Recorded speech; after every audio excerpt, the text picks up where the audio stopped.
না রে না আর তো পারি না, বাল চাল ভাল লাগে না রান্নার যন্ত্রণায়। মাছ কাটো, মুরগি কাটো, সবজি কাটো, কত কিছু। আদা বাটো, রসুন বাটো, মরিচ বাটো, কত কিছু। পিঁয়াজ কাটতে গেলে হয় কি হাল, সব দুইটা নদী হয় লাগে যাও।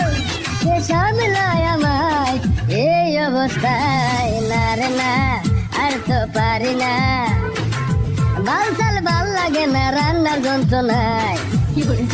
সাইড